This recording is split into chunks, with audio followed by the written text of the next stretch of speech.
My name is Janelle Melohn. I am the OVC VOCA Center Director at the National Criminal Justice Association.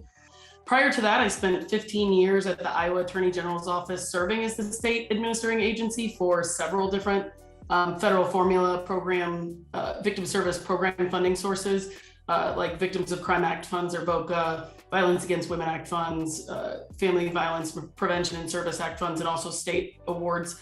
We also administered the Crime Victim Compensation Program and a number of other programs statewide for victims of crime. There's been a bit of a shift given that we're now a year and a half into this pandemic, I believe. I feel like time kind of floats away during COVID.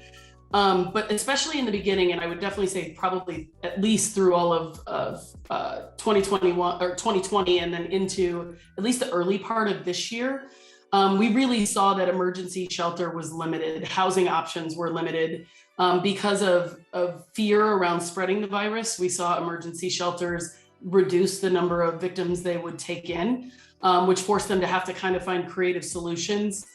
We also saw that obviously there was an increase in isolation as people were quarantining in their homes, which obviously can lead to a greater number of stressors around domestic violence when you can't escape each other. Or when individuals can't escape the abuser. We also know that abuse to children is almost entirely reported through mandatory reporters like teachers and doctors and other trusted adults.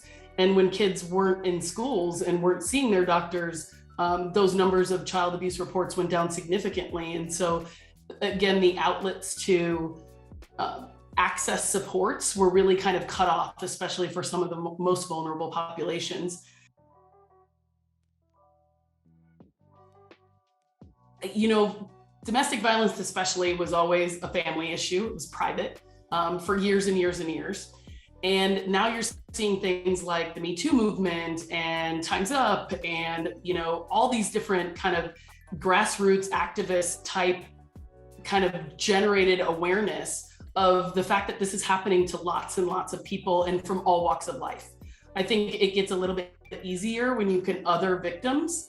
And now I think the general awareness that this happens to, you know, all demographics, all ages, all races, all, you know, political affiliation and, you know, affluence, it doesn't discriminate. Victimization doesn't discriminate. And I think the general awareness has really caused kind of an evolution.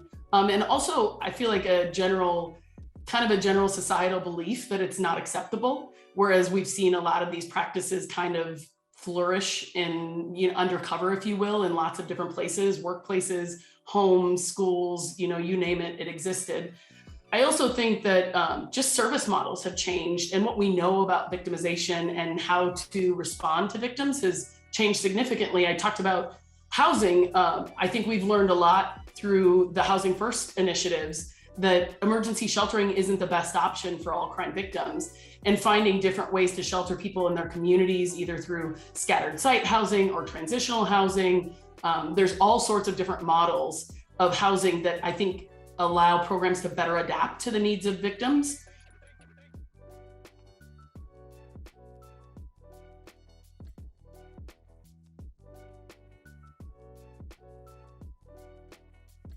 We know, especially through the most recent National Victimization Survey, that I want to say it's less than 40% of victims that actually report the crime that's been committed against them.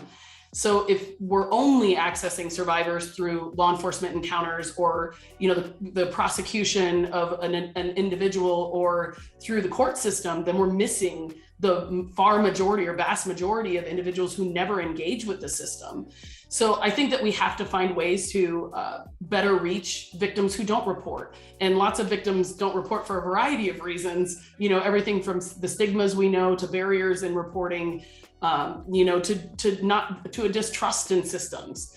So I think that unfortunately, we know that victimization occurs at far greater rates in some of the most marginalized populations. Those also tend to be the populations that report the least.